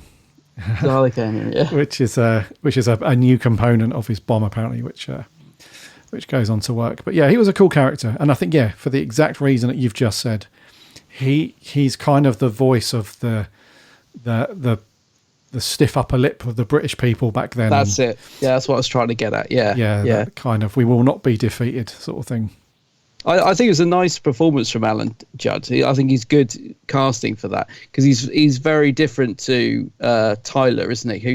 Who's I think actually I noticed watching this again yesterday, a lovely, more subtle performance from Bernard Kay, who plays Tyler. He's more quiet, isn't he, and quite thoughtful. And he gives a really a more, I don't know if this, I was going to say a more realistic performance. What I mean by that is some of the actors in this one, their performance is good, but it's almost like a theatrical stage performance. And then you'll get somebody like Bernard Kay who's giving more of what I'd call a television performance. It's not so, it's more understated. Yes. And I just thought Bernard Kay was very good as Tyler, and a good contrast to Dortmund, if you like. Yeah, because you can tell that they both want the best for people, but they just want to go about it a different way. That's right. Like, Tyler, I think he's more of a, we'll continue to lay low. And, if there's a bit of a sniff that our our base at the minute is found out, then we need to sort of, move on and keep going. Like survival is like the key, whereas Dortmund's just like, yeah, but if we don't defeat them, they're going to keep coming. So we'll be on the run forever. That's not going to work. Let's stick around and stuff. Dortmund just wants to get stuck in, doesn't he, basically? Yeah. He's like, come on, let's get in. Yeah. But Tyler was cool, though. I mean, to be fair to him, he does last until the end, which is rare. Yeah, true, yeah. Which is rare. And, yeah. And I think Susan starts to sort of like him as well as an authoritative figure, because she's had that with the Doctor for so long. And then when she obviously starts to fall in love with David, he's not, it sounds very disrespectful, and it's not, but he's more of a kind of foot soldier. He's never really taken the lead because of people like Tyler and Dortmund being around. He hasn't had to. He's just, doing his part. Whereas I think Susan quite likes the fact that those characters like Tyler are around, because now that everything's, been, the Daleks are gone, they're going to need people like that as they start to rebuild everything and stuff. So, yeah, very well written characters, those two, Dortmund and Tyler. Yeah, and a character that stood out for me as well, which I hadn't previously when I'd watched this, was Jenny Ann Davis. She gives a great little performance in this, and I don't know why, I just had sort of I'd forgotten about her character completely before rewatching this again yesterday, and I thought what a lovely performance she gave. She works very well with Carol Ann Ford, I think. With Jacqueline Hill, Barbara, because they're both quite strong characters, sort of fighting for the same thing, but also there's sort of clashing swords a little bit, aren't they, in the way that they should go about it. So I thought those two work really well together, like you say, when they get captured and when they're trying to steal the van to escape and all that sort of stuff. And I'll tell you what, I know we're going to come on to Jacqueline Hill in a minute, but Barbara really gets stuck in. I absolutely love it. She's right in there running over Daleks and, trying to escape in the Dalek ship and telling the Daleks to, the Robomen to destroy the Daleks. She really gets stuck in everywhere, throwing bombs. She's great in this. But I thought, yeah, Jenny also is a good character to be by Barbara's side in this. I think they work well together. Yeah, they do. Yeah, Jenny is a cool character, actually. She is cool, yeah. And it's kind of heartbreaking as well. There's a couple of heartbreaking bits. I'll come on to one in a second. But when Barbara and Jenny go into that old house somewhere to find shelter because there's a big storm, those two women who are making clothes, the old crones, yeah, they're making clothes, aren't they, for the slaves that are working in the mines. And they've kind of got like an unwritten agreement with the Daleks. The Daleks will leave them alone as long as they keep providing materials and stuff for the miners. It's like a two-way thing going on. And you knew, didn't you? You knew that they were up to no good because there was no subtlety about them. The way that they were dressed in, they got that old sort of witches in the woods kind of thing going on. And you knew that when she left, that she was going to get the Daleks or the Robo people to come and sort them out. You just knew it was coming, which is heartbreaking. I think Barbara even clocked it, didn't she? She's like, where's she going? Yeah, she kind of knew, I think. Yeah. That was a cool little scene, though. It was a nice little distraction from what was going on. It was it really made you feel like there was multiple things happening at this point. People going off to do stuff. It was cool. Yeah, because it was good to think that, like you said, it's another thing to throw into the mix. The Daleks are not just killing all the humans. They're not just robotizing. They've got these two old crones that they're getting to make the whatever they're doing. So they're working with the Daleks. So it's another sort of interesting little factor in the story. The Daleks are more. They're intelligent enough to sort of use people in different ways. They're not just killing machines. Mm-hmm. Yeah, precisely. Yeah. Another character that stood out for me, only had a small part, but there's a guy called Larry. Played by Graham Rigby. He was the guy that he was desperate to get to the mine in Bedfordshire because his brother. Oh, yeah. He wanted to find his brother, and that was the other heartbreaking bit where he gets there, and then he runs into his brother, but he's been converted to a robo person. And you can just see in his face, he's like, no, Phil, like his brother Phil. He's like, Phil, it's me. It's Larry, but it's too late at that point. And there was a point where Phil is talking to them. I think Phil was played by, who was it? It doesn't say immediately, but he was talking to them. And Larry's pleading. He's like, look, you remember me, your brother, remember your wife and all that lot. And his voice just starts to break a little bit. And you think, is he going to turn on that bit of his brain and sort of come out of it? But he doesn't. And that's heartbreaking. So, he ends up, a bit of a... That was for me like the moment where the writers were like, okay, this is as dark as we're going to take it. Because this story has the potential to be really dark in a lot of areas, but but this is like probably the darkest we're going to take it, where he's found his brother. That moment of elation is like dampened within a microsecond because he sees him as a robo person. So that was a cool bit of the story, actually. It is, you're right though. There are really dark stuff in this. I mean, if you think about the very first scene, is a Roboman committing suicide. He just walks into the Thames because he's obviously, like you said, maybe a bit of his brain is switched on to to the person he used to be. So that's pretty dark. That is dark. I'm not laughing at that bit because that was you're right, it's a dark way to open up the whole story. But what I found funny is it goes back to what I was saying earlier about these tiny little sets where they land the TARDIS and they're walking around. Nobody notices the big ass poster on the wall. Oh yeah, I know. And it's not until later where they're walking around and William Hartnell tries to act it out well, where he's surprised all of a sudden, like, come and look at this poster on the wall. It's been there the whole time. It's about 10 foot tall.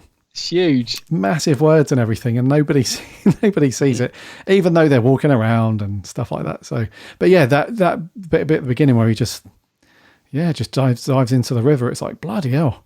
It's the very first scene as well. It's pretty bleak, bleak stuff. Bleakage, yeah, you're right about that. Like, that cracks me up, and I love the fact that Hartnell gets so cross with Susan when she brings all the the bridge down in front of the TARDIS. He's like, oh, you stupid gays. He actually says that line, and I'd forgotten it was in this. He says, what you need is a jolly good spack bottom, which, they reused in Twice Upon a Time, didn't they, with David Brandley. But, I didn't realise, I'd forgotten it was from this story when he says that. But he's properly having a good old go, isn't he? Yeah. Oh, the 60s, eh? Yeah. When smack bottom was all you needed to correct a little bit of bad behaviour. Yeah, I can't say that now. I can't say that now, but that was funny. And it was funny because she's kind of just being what Susan was just doing, what a woman of her age would do. She's the youngest of the group. She's, she wants to go off and explore and find out what's going on and have a look. And it's just unfortunate that she ends up bringing the bridge down. Yeah. I did write actually at this point in my notes. I put one of the reasons I absolutely adore this TARDIS team is because they feel like a family, don't they? And I don't mean fam, because I freaking hate that in the new series, fam. But they do feel like a family. You've got like the Doctor and Susan and this sort of grandfather relationship, and him getting cross at her like he would a school kid. And then you've got the Ian and Barbara, who are like this sort of the two teachers as well, but they really do gel. It's we talk about sort of a crowded TARDIS team earlier and giving everyone something to do, but there's a real family feel to this TARDIS team, which I love, and they all seem to get something good to do in this. Mm-hmm. Yeah, they do. It does feel like a proper fam, but in a good way. It gets one back. I know. They do feel like a family, but in a way that's it has the potential to go wrong. It really does, because of Ian and Barbara. Because before they came along, it was just the Doctor and Susan doing their thing. But with Ian and Barbara, they have, if it's not written correctly, they could potentially take over. But they don't. They have at first it's a bit rocky, isn't it, with the Doctor? There's a few rucks between Ian and the Doctor. Oh, yeah. Yeah, it's not all plain sailing, but it gets to a point where they all know where the other one is, if that makes sense. It's you still have that underlying thing of Ian and Barbara wanting to go home, obviously, because when they land in London at this point, they're over the moon. Yeah. It's not until they realise that something's not quite right that things start to go south. But they're over the moon. A bit like, Tegan wanted to go back to Heathrow Airport. Somebody, they go back, you can tell. But while they are travelling with the Doctor, they do have this cool dynamic, which is cool. Cool. I'm saying cool a lot today. It is cool. Yeah. It's cool. I'm going to say it's quite fun, isn't it, in the sort of classic era where the Doctor can't really... Well, it depends. Most of the time, he can't seem to control the TARDIS, especially in the Hartnell era. And Davison sort of had that at times, and other times he could go exactly where he wanted. So, but it does add a fun element when the Doctor doesn't really know how to control it properly and could end up anywhere. Yeah. Oh man. Whereas now they can go exactly where they want, can't they? In the new series, so yeah, just do a hop and a skip. Oh mate, that opening scene is painful to watch though. It's just the camera's up high inside the TARDIS, and you just see the Doctor walking around, flipping a few switches. Yeah, and it goes on forever. It feels like there's no speech, there's no anything there. Yeah, I must admit, I thought like, what was Hartnell told to do here? Because it's almost as if he's rehearsing. Like, so I'm just going to go over to look at this bit, and then I'll probably move over here. Because it doesn't seem to be. No, well, it's kind anything happening. Kind of what you were saying though, where the Doctor, it feels like he doesn't really know how to do something with the TARDIS at this point. He's just flipping some random switches, and he's got his little hanky, and he's like, Dear. Yeah, and then about 5 minutes later, he's like, come and have a look at this, Susan, what's going on? And then the story kind of kicks into motion at that point. But it's just that really weird little moment where there's no dialogue, there's no music. It's just that little background hum of the TARDIS interior. And I don't know, it's weird. But yeah, it just all adds up to that kind of, does the Doctor really know what he's doing with this? It's I was going to say, I suppose that's the thing. With a story like this, when they filmed this back in the day, it's almost filmed like a live theatre production. So they would only really cut and go back if they had to. It's all kind of done live in studio. Whereas this is a story that if it's made a little bit later, and they were properly filming and editing and tightening up shots, like, this story would benefit a lot from that, because there are a few scenes where there's so much sort of not going on that could have been cut, just trimmed. Scenes could have been trimmed to make this really flow. Would be amazing, I think. But there are, scenes like that where you're sort of thinking, what's he doing? You're waiting for him to say a line. Yeah, exactly. Have they shouted action yet, or is he still? Yeah. And then we get the windows in the TARDIS. They've fallen open. It's a bit like having the windows down in the car when it's a bit warm. They've got the windows open, haven't they? They've designed Jodie's TARDIS windows to do that. Yet we've never seen it on screen. But I remember in the publicity shots. Thinking, oh, that's a nice touch. That's a nice nod to the original prop. But we've never actually seen it on screen, I don't think. Yeah. Did you notice the back of the TARDIS was missing as well?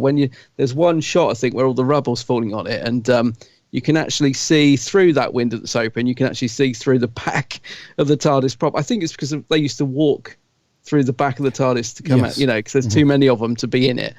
So the TARDIS hasn't got any back to it, but it's a blink and you'll miss it moment. But yeah, you can see that there's no back to the TARDIS. Oh, okay, no, I didn't see, but that makes sense. Through that window, you can see it through the window. Okay, yeah. Let's talk about main cast then. Yes. So Ian and Barbara, let's get them done. So yeah, we've spoken about Barbara, Jacqueline Hill. She has a good one, doesn't she? She's great in it, isn't she? She really, really puts so much effort into her performance, and she's given loads to do, and she really gets stuck into the action. I just think Barbara's brilliant. I love Jacqueline Hill. Yeah, her hair's huge as well. It's massive, isn't it? It's absolutely massive in this story. Fantastic performance from her. Ian Russell, I mean, just consistently brilliant as well. I just love those two. I know I keep saying I love them, but I just genuinely do. There's something about Ian and Barbara that has that sort of 60s simplicity to them, but they're such warm characters. I don't know. I just think they're brilliant. Ian's always good for getting stuck into a ruckus as well, but it's more Barbara in this one, I think. Ian gets to do the stuff with the bomb though, which is pretty cool. Yes, yeah, that's cool. But Ian, he's such a great character because you can rely on Ian. You know what I mean? It's not. Yes, absolutely. Yeah. So when the Doctor sends him off, or he decides he's going to go off and do mission A, you can pretty much guarantee that he's going to do it in some way. He's very, very strong. But no, not any stronger than Barbara. He's just he's got that just dependability and that kind of focus. He's like, right, we need to do this. And there's a bit where he's with Larry. I think he's with Larry, and he's making his way somewhere, and he goes into this shack to meet this guy who's going to take them out of London towards Bedfordshire and stuff. It doesn't quite work. It's just before they have the Slyther thing going on. They're in that hut. Is that Nicholas? Is that Wells, the Nicholas Smith? Well, guy? yeah. He pulls the gun on him. Yeah. And he doesn't back down. He's got a gun in his face, and he's just staring this guy out. And he's like, I'm not going to do that. You're going to take. He's going to do this thing. He's just got that strength. And even when he's, this guy could have easily shot him, because they don't mess around, it seems, in this particular, whatever, time bubble of what's going on.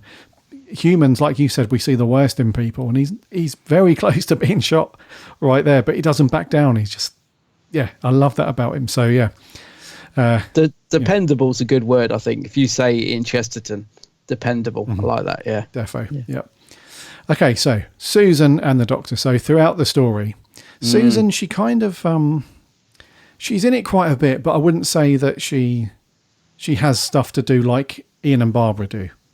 She's more kind of, well, it's the love interest, isn't it, that's written in with David. Yeah. That's kind of the focus in the last half of the story, because there's a bit where they're having some time out. They've got a fire going, and they have a cheeky little kiss before the Doctor turns up. And, so that's the love interest part of it, is the main focus for her. But up to that point, she's just sort of, nipping around. She's hurt her foot. She can't really do much. I rolled my eyes when she twisted her ankle again. I'm like, oh, for goodness sake, Susan. It's nice. I mean, Hartnell's not in, he's not in one of the episodes, is he? I think it's episode 4. He gets written out because he just mysteriously collapses at the start of the episode. And for once, I don't think it's because he was on holiday. I think I read in the production notes during a sequence, he bashed his back on one of the big clumsy camera rails and hurt himself. And so they gave him a week off to recover because he was, quite hurt. So he's written out of episode, I think it's episode 4 and or 5. And that actually, normally when your Doctor's not in it, you do notice, as I think especially in the black and white area, like, no, the Doctor's on holiday again or whatever. But it does give Susan and David time to actually bond, because before rewatching this, I thought that their relationship was a bit sudden. I remember thinking she just kind of goes off of him at the end, but there is actually a bit of progression. And I think mainly in that episode, like you said, they get to do stuff together, and they're sort of plotting how they go to defeat the Daleks, and they do become quite close. And then when Hartnell does come back into it, there is a lovely scene when he sort of interrupts them, but he knows that he's done it, and it's a really beautiful performance from Hartnell. He plays this he's sort of pleased to see that Susan's, building a relationship with David, isn't he? There's a sort of a smile on his face of something cooking here, I think he says, between you two. And so he's liking it, but you can also see he's heartbroken because he can see that he's losing Susan. So I like the fact that there is actually a little bit of progression and build up to Susan leaving, which, to be honest, I'd forgotten. I always in my mind think she just kind of goes off at the end with him. But there is some nice little moments between two of them. Yeah. And I think Hartnell not being in the episode gives them a time to write a bit more between those two. Yeah, for sure. I think he's in The End of Tomorrow, whatever one that is. I think that might be episode 4. Yeah, he's not in that one. So yeah, it does give that other part of the story a bit more breathing room. Yeah, because he just does collapse, isn't he? We don't see him again for a whole episode, and then that's the bit where he wakes up, but he's a bit drowsy and stuff, and you're not sure what's going on. But then he starts whipping that dude with a stick. Yeah. His back was all right by then. Yeah, he's back to normal. Yeah, brilliant. So Susan, she's Caroline Ford. She is very good as always. She's a bit whiny. That's the only problem. Yeah, she doesn't really come into her own until the last episode, where it's all about David and sticking around, and she's finally found somewhere and someone where she can sort of build her own life. Because she does actually say, you know, she's been with her grandfather for so long and she needs him and stuff. And it's a lovely, like you were saying, Hartnell plays that stuff really lovely, because there's a bit where he's got her shoe at the end. He's like, "Oh, I'll fix this for you," sort of thing. But he just hangs around outside the TARDIS and he sort of eavesdrops on what she's saying. And then she has the whole heartbroken thing, like, "Don't make me choose between you and grandfather," and all that stuff. I love the way the TARDIS door just slams shut. Yeah. You know, it's so harsh, but it's so Hartnell, isn't it? It's kind of needed though, right? Because she's quite... if he wasn't to do that, she might not have taken the chance. Yeah. She was going to go back with the Doctor, yeah. Yeah, so it was needed. It's like tough love, you know, it was needed. So that's the best thing for her. And then that final speech, you know, he gives, which is... iconic. It's emotion, man. It's really emotional. I wonder what it would have been like to have heard the full speech, though. Because... apparently in that last bit they knew that it was going to be a bit of a technical challenge to film some of that stuff at the end, and apparently there was like sound and camera issues and stuff, and it was making Hartnell just, you know, fluff his lines. I had to do it a couple of times. And apparently on the final one, the take that they used, he missed out a couple of lines from the speech. Yeah. Because he'd been messed around a little bit with these technical issues. So I wonder what the full speech was. It's not, I don't think anyway, could be wrong, but I don't think it's noted down anywhere what the full speech actually is. I don't know. But it's a lovely little speech though. I mean, it's been used to death, hasn't it, throughout? Yeah. I mean, we use it on our intro here. And I know, I thought that, yeah. Yeah, and but it's classic though. I don't think it'll ever be old. Get too old. I think it's just iconic, isn't it? It's got to be up there as one of my favourite moments in Who. I just think the delivery is brilliant, and I don't know, it's sort of so perfect. Like you said, the fact that there were lines missed out between takes, it does make you think, oh, I'd love to have heard the full speech, but it's so, what we do get is so perfect. I don't know, maybe it's right that he did cut lines for whatever reason. It's a great speech. I mean, Hartnell is so good in this story throughout the whole episode, but my goodness, does he shine in that last scene. And I, like you said, I love the bit where he takes the shoe and he's like, "I'm going to have to mend this for you, aren't I?" And but you can tell he's really thinking, I've got to, you know, I'm going to let you go, sort of thing. And he delivers the speech brilliantly. And that you were talking about the sets being small and close together. So according to the production notes, the TARDIS set where Hartnell's delivering the speech was right opposite the bridge set where Susan and David were stood. So he was actually almost saying it whilst looking directly at them, because the TARDIS set was right opposite the set. So he's delivering that speech actually looking at Carol Ann Ford.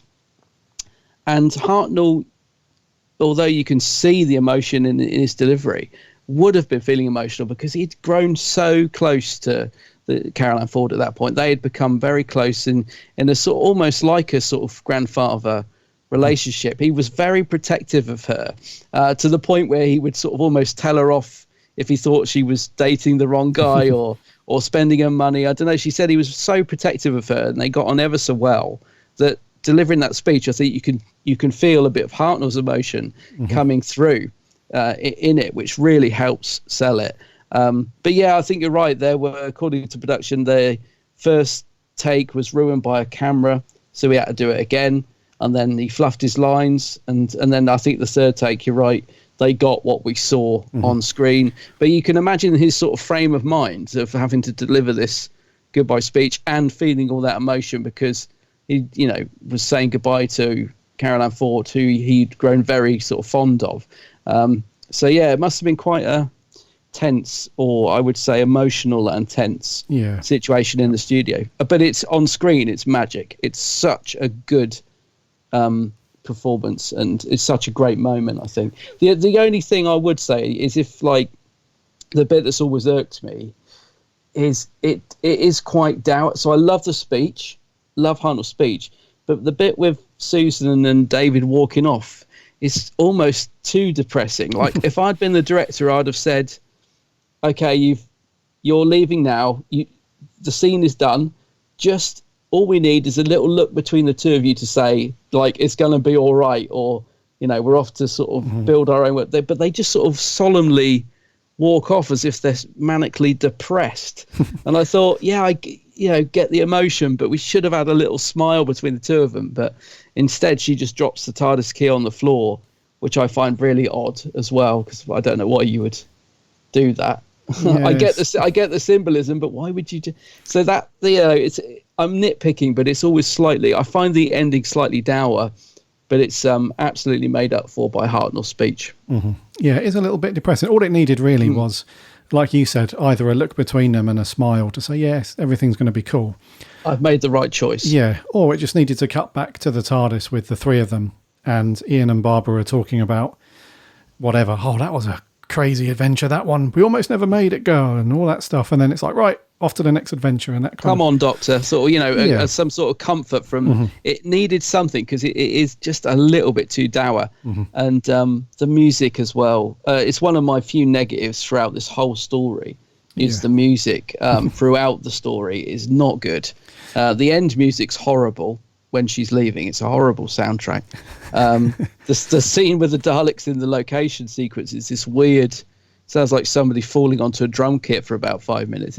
I really don't like the music in the serial. It's one of the few things that negatives I have about it. Yeah, I get Chagrin. Is it stock music, or did he compose it especially for her? No, he composed it, yeah. Really? Oh, God, because it's so bad, I assumed it was stock music. Nope. God, he composed it especially for it. Yeah, I don't like the music in this serial at all, but yeah. Yeah, so apologies earlier. I found the missing lines in the speech. Oh, you found it? Oh, wow. Of course, yeah, they'd be written down somewhere. But of course. So the first one, which should have appeared early on in the speech, apparently is, work hard, both of you, be gentle with her, David, and show her that life on Earth with love and understanding can be a great adventure. And then the second line that was missed, which was meant to be right at the end, was, and remember, love is the most precious jewel of all. That's a bit cheesy. I like the first bit. Yeah. So, to be honest with you, mate, I quite like it how it is, without those lines. Do. Yeah. I do as well. And can you imagine in this day and age, like an actor, because I can just see Hartnell now on take 3 saying, oh, I'm not bothering with that, dear boy, I'm not doing that. I'll say it how, I can just imagine him just doing it how he wanted to do it by the third take, having, it's had enough. And but can you imagine an actor now turning around and saying, oh, I'm not saying that bit, I'm not doing that bit, or forgetting to say it and then daring to say, could you do it again, Bill? Certainly not. So, or maybe he did it and they thought, oh, he's missed a bit out, but actually that was so good, let's just leave it. I don't know how it ended up being how it was, but I'm kind of glad in a way, mate. I don't like the other line. I mean, the first bit's all right, but love and a jewel of what? I don't know. Love is the greatest jewel of all. No, don't need that. No, I'm kind of glad. Yeah, it's kind of cool without it, isn't it? Yeah. Yeah, it's perfect how it is. Yeah. Yep. Okay. Have I got anything else in my notes? No, I've got nothing else, dude. Have you got anything? No, not really. I just, one last thing to say is that because Hartnell's always talked about as this sort of grumpy, quite irascible character, if you watch the extras, people always say, like, if you got on with Hartnell, he was great. And I think a lot of the main cast got on with him, and there was a charm to Hartnell, I think a bit like his Doctor. If you got on well with Hartnell, he was brilliant. If you didn't, he let you know it. And Carol Ann Ford took a camera in to film some studio footage on her last day, which obviously back then for someone to have a video camera was quite something. Unfortunately, it's double exposed because she was recording on a video she'd already used or something. So it's a bit distracting to watch because you're watching amazing studio footage of William Hartnell on the sets, and he's laughing and joking. And it's a shame there's no sound because you really get to see the beautiful side of William Hartnell as a person, But unfortunately, there's this sort of other film layered over the top of it, so it's like watching two films at once. It's very distracting, but it's still lovely to see. And I'll defend Hartnell because I know he could be irascible as a real person, but you can see it was a nice person under that sort of front. But yeah, I guess if you got on the wrong side of him, you probably not. I think some of the cast actors said they're a bit frightened of him he had a chair that you didn't dare sit in, apparently. Otherwise, you got both barrels. It just sounds like his Doctor to me. You know, like he could switch from charming to blowing your head off in one blast, I think. So, but yeah, just love it. Just absolutely love it. Yeah. No, I agree, dude. I agree, 100%. Can you imagine sitting in Hartnell's chair? Oh my gosh. Right. Yeah, I mean, to be a fly on the wall, dude, back in that time, and yeah, that's a great way of putting it. That's what this video kind of gives you. Although it's just a fly on the wall of being in a studio with Hartnell and Susan and everyone else. Yeah, love it. Yeah, love it. Right, okay, scores then, dude. I think it's you to go first. Yeah, it is. I did find it a little bit hard to score. I'm going to give it an 8 out of 10. I just because I think it's a great story. I think the cast are great. It is let down by a few little bits, which is why I can't go any higher. But I can't really go any lower either, because I just think there's so many great moments in it, like the Dalek in the Thames and the end scene, which is just brilliant. And it's a good story as well. So I'll give it an 8 out of 10. Okay. I will give this an 8 as well, dude. Giving it an 8? Yes. Very similar reasons to you. It's a real classic, big, epic story and blah, blah, blah. And it's definitely one that would recommend to viewers who want to get into the Hartnell era. Because even though we're losing a companion at this point with Susan, it's still, there's no big story elements that are affected by that throughout. It's right at the very end. So throughout most of the story, 99% of it, it's that TARDIS team doing their thing. So I'd recommend it for sure. Yeah, definitely. Yes. Rightio. So an 8 from both of us. What did our awesome listeners think to this one then? Kicking off first of all, this is Neil Campbell. What about you, gents? How's it going? The Dalek Invasion of Earth. I love this story and I so vividly remember it from my childhood. Obviously, I'm talking here like early 90s, but, you know, we had the old VHS tapes. One had a purple heading, the other was like a turquoisey colour. And I always remember that scene of the Dalek coming out of the Thames, and I think it's one of the most iconic scenes in Doctor Who history. Obviously, we've got the speech at the end, you know, between the Doctor and Susan, which is outstanding. On top of that, I love the First Doctor's brashness in this because, you know, the scene where he turns around to Ian and goes, "I'm not a half-wit." And then there's also the scene on the spaceship where he turns around and goes, "Oh, please go away." He just can't be bothered with their companion in the cells. But like even in this story, you know, there's obviously the different Dalek ranks of command and stuff that's brought in this, you know, the different coloured Daleks. I've already mentioned the scene of the Thames, you know, even the shots of London itself, you know, with the Daleks going around, and there's that cool like sort of drum beat and all when Barbara and Jenny are pushing Dortmund through the streets, you know, with in the wheelchair. Well, you have to look past it. I think it's a great story. It's one I've always fondly remembered and loved. So I'm going to give this a 9 out of 10. Cheers. A 9. A 9, and he's right about Hartnell. Like, there's a bit where he says, "Don't call me Doc, all right, dear boy." Like, there's so many great scenes like that where he's putting people in their place. Mm-hmm. Yeah. He is a bit, although he's got a big heart in a couple of places in this story, he still has that old kind of grumpy, sort of grumpiness going on, doesn't he? Yeah, he's great. Yeah, nice one, Neil. Thank you very much, dude. A 9. A 9. Good score. Yes. Right, Sammy from Down Under. G'day, Gary and Adam, Sammy Satine here. So, the Dalek Invasion of Earth. Wow, what a story. It's good at making use of Barbara, Ian and Susan, which is tricky and certainly something later storytellers haven't mastered. No? It's the first time the Doctor decides to say out loud he's going to pit his wits against the Daleks. I like some of the side characters. Also, proactive scientist disabled person. Huzzah!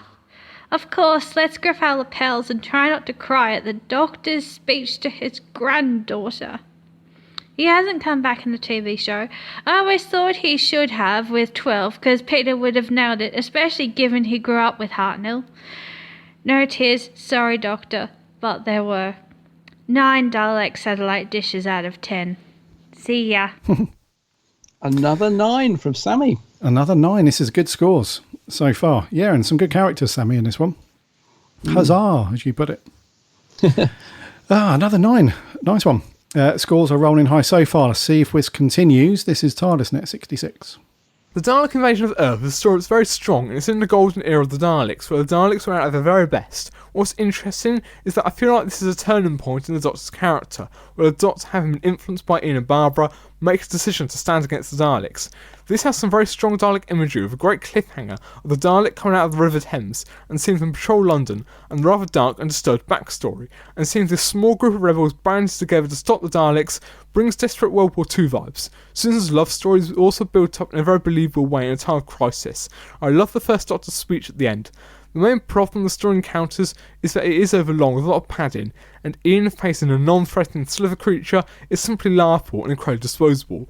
Also think some of the characters could have been better developed and integrated into the story, and the Daleks' plot of piloting the Earth around the universe is very silly and unconvincing, which could have brought the whole story down, but it doesn't because it's held up by other strong elements. Overall, I'll give it an 8 out of 10. An 8? An 8. Ah. Another strong score. That is another decent score, yeah. Another 8. Moving on, this is Mr. Seblane. Hello, Gary and Adam, I hope you are well. So this week it is the Dalek Invasion of Earth, and it's quite ironic that this story has been chosen, really, because this was the last classic that I watched, so it's very fresh in my memory. But I really enjoy the Dalek Invasion of Earth. I think it's an epic, really, and it's the first proper epic that Doctor Who has ever really done, knowing that it would be a really well-known story. Obviously we've got all the London stuff, which is just incredible. It looks great, it keeps my attention, the pacing is just very solid. Overall, it's a brilliant story. Susan's departure at the end, for the first ever companion departure in the show, it's done absolutely amazingly. I can't fault it at all, really.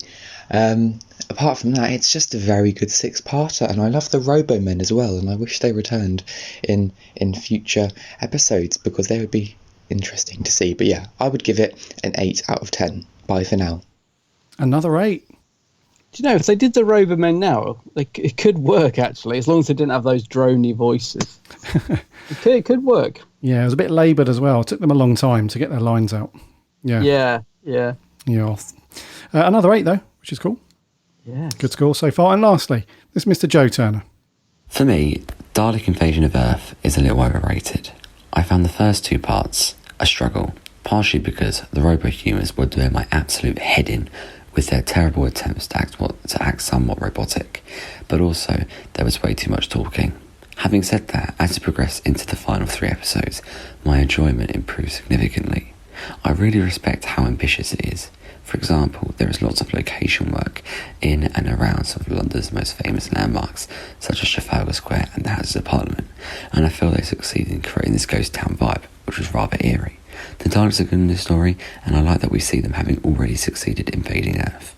A personal highlight has to be Barbara ramming the absolute hell out of a Dalek with the truck, as well as the beautiful speech Hartnell delivers as he says goodbye to Susan towards the end. The first time I saw that, when I was younger, was actually at the start of the 5 Doctors. So overall, I'm going to give this episode a 6.5 out of 10. Thank you. A 6.5. You will join us. Doesn't the Robomen did his head in. I can appreciate that. No, I completely agree. Yeah, and it's an interesting point as well, sorry, that we see Susan again, don't we? She pops up in the 5 Doctors. Do you know what? It never occurred to me because of the timeline thing. Yeah, it never occurred to me that's like, the Doctor seeing Susan after leaving it. There's no sort of, well, I guess they're being chased by a Dalek, but there's no scene of them like, how's David? How are you getting on? Not even mentioned. But it's never occurred to me before. Yeah. Thank you very much, guys, for sending in your audio clips. Much appreciated, as always. Over on the socials on Twitter, we had Seventh Son is short and sweet, just says one of the best, top tier. Richard Tipple says, the story that got me into Doctor Who. I adore it. Amazing from start to finish. I adore the Dalek telling Barbara about the unprovoked attack on the Dalek saucer.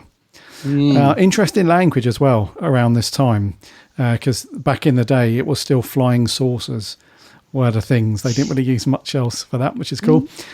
Dr. Sinister says, a vivid reassertion that Daleks are fascists and that fascists should be more, fight with all of our might and not adorn our bookshelves like miniature golden calves.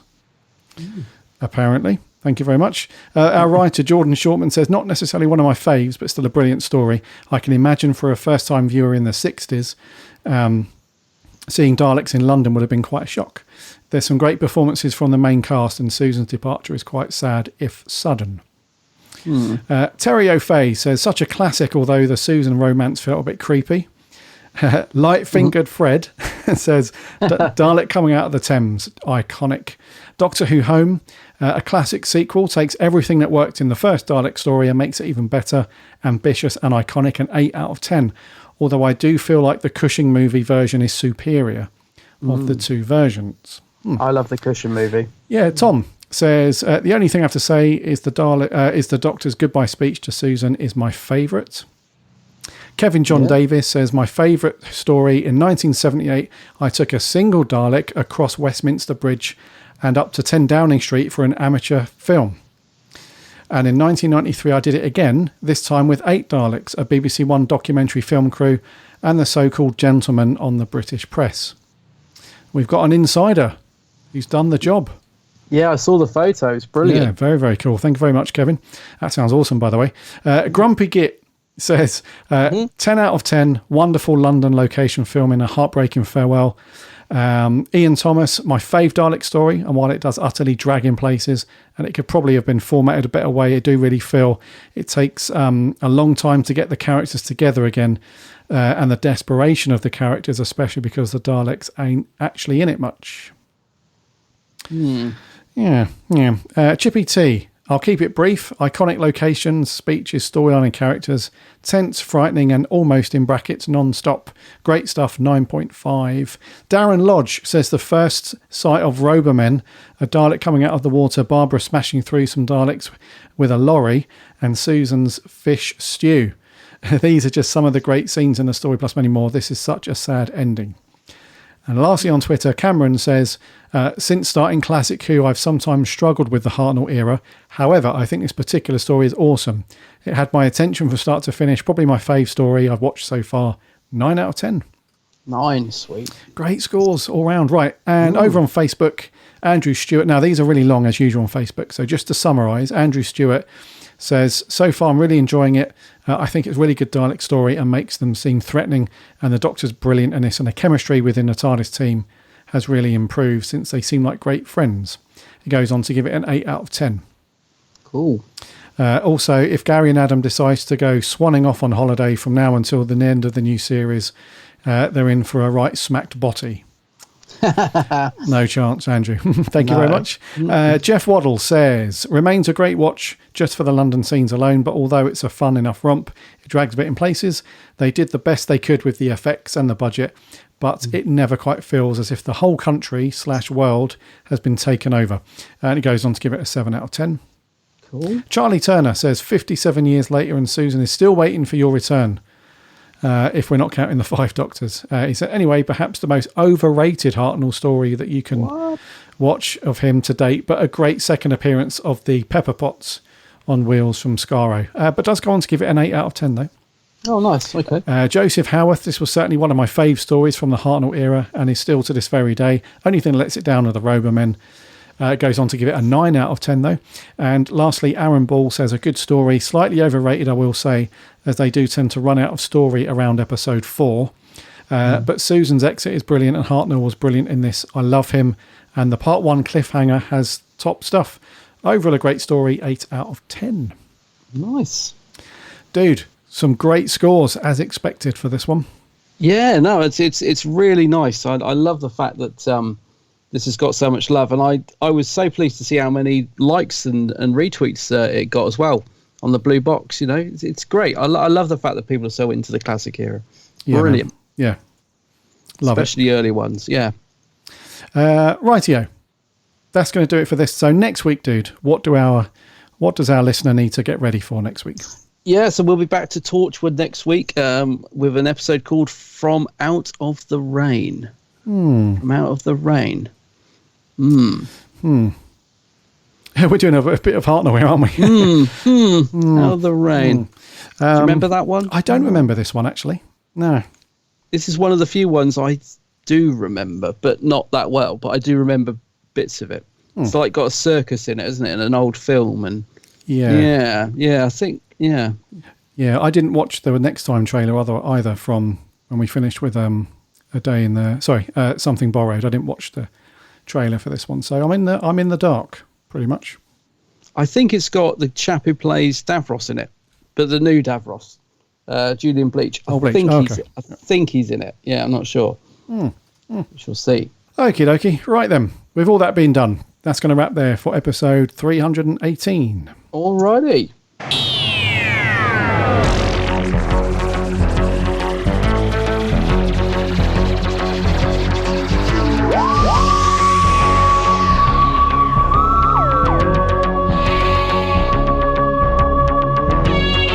Thank you so much for coming back and listening to us waffle on Doctor Who for another week. It's been great to have you here as always. That was episode 318 for 319. Next week, get your iPlayer fired up or your Blu-rays, whatever, and get that Torchwood episode watched from Out of the Rain. Sounds interesting.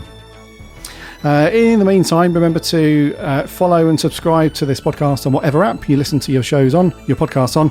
That way you won't miss a show when it lands every single Friday.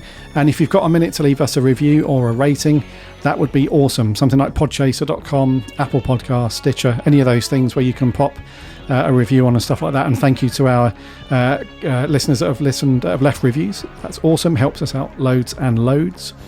Head over to the website bigblueboxpodcast.co.uk. You can listen to all the shows on there, and you can also link off to various stuff. The first one being all the social channels. We're on all of those, Instagram, Twitter and Facebook being the main ones. There are links on the website. Come and give us a like and a follow so we can chat Doctor Who over there. And while you're on the website, remember to check out the reviews and articles from our writing team, which is expanding, which is really good. We've got another new writer that joined us last week officially. So Harry, he's going to have some stuff coming out soon, which is awesome. So that's all good. And remember to sign up to our Discord server. So completely free. Come and register and chat Doctor Who with plenty of other Doctor Who fans over there. Also, check out my co-host channel over on YouTube and the socials. It's all under the same name. It is The Geek's Handbag. Geek's Handbag, yes. Go and have a look at my channel and stuff. Indeed. As the name suggests, there's plenty of geeky stuff to check out. So go and get a drink, get comfy, and go and check out all of Adam's stuff. Until next week, bud. My name's Gary. My name's Adam. And remember...